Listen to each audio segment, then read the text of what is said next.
Hi, welcome back.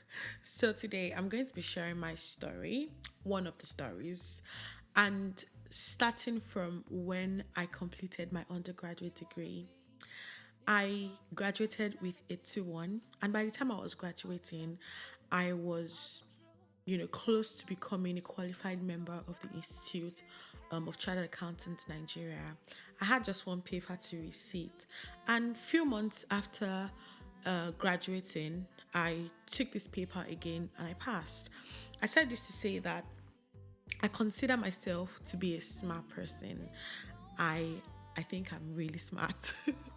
And so I also finished with the mindset that once I graduate with good grades, jobs were going to come chasing me. And I did expect the jobs chasing me after I completed, my degree with a 2-1 chartered accountant. I just expect job offers to keep coming in. Even without me putting in applications, I had this, somewhere in my mind, but I still did put in my applications though. I attended many interviews. I took quite a number of aptitude tests. And guess what? This woman or this lady who considered herself to be so smart was failing woefully.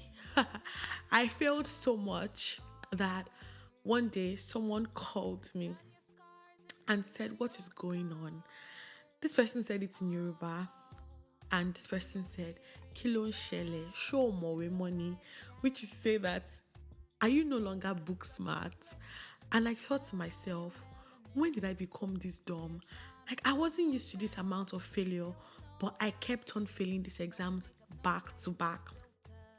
I always desired to work in one of the big fours. And there was this particular company that I was really, really preparing for their aptitude test. And I had a lot of help. I had a lot of people with the knowledge that I was going to take this exam. And so I was preparing. I studied. I prayed. By the time, it was time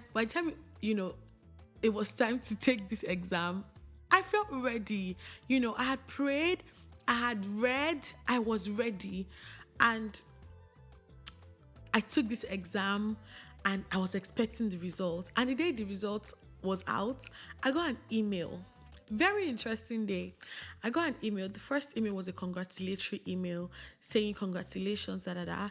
And then another email followed that email, retracting the congratulatory email and telling me that I failed the aptitude test. I was shattered. I was broken. This is me failing so many aptitude tests, learning from my failures and applying it into this, big test that I had to take, my dream job, and I failed again. I remember this day, I buried my head into the pillow that I was with and I screamed. I was full of pain.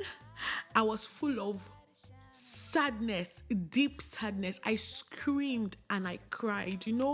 Those tears that you cry. You don't cry silently in those moments. Like, I was literally wailing. And going on at the background was me, you know, going through a breakup. Like, the person I was dating at the time literally just broke up with me the weekend before I took the exam. So, and I was also, after school, I came back to Lagos. I wasn't living with my parents. So it was also a broke girl, like wanting to just get a job so that I can at least have some money. Of course, I was getting some financial help from my parents, but I just needed more. At some point in this period, I had to cut my hair because I couldn't afford, to make my hair. I was sad.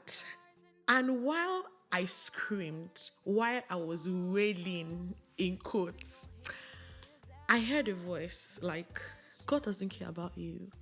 I'm a Christian. I'm sure you know. I understand that not everybody watching this is a Christian. And I got this feeling of God doesn't care about you. end it all. It's either you end it or you stop believing in God.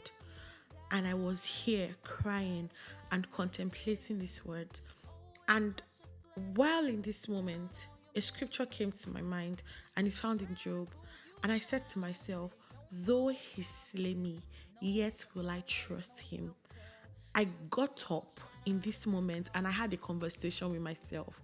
I told myself, Tinuade, you will never give up. I would never give up on trying. I would never give up on my faith in God.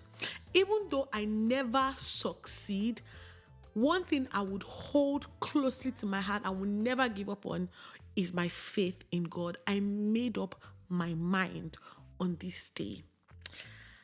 And this is the tip from this story. Make up your mind. You need to make up your mind that you will never, ever stop trying. Regardless of what you may be passing through, regardless of what life might throw at you, regardless of the pain, the hurt, you must understand, come to a place of understanding that something beautiful is coming out of the whole process. Trust the process, and not giving up would mean that you go back, you re-strategize. It doesn't mean that you would not, just want to take a break sometimes and, just tell yourself, you know what, I need to pause. It's okay to take a break, but don't give up. Re-strategize. Keep going. Keep improving. Keep pushing. One of the best decisions I've ever made in my life is becoming a Christian.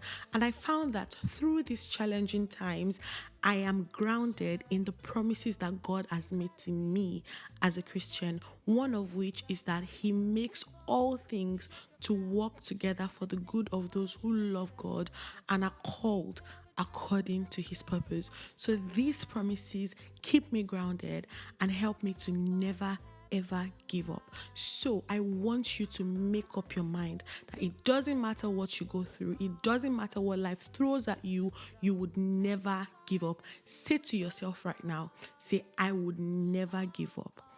I would never give up. Right.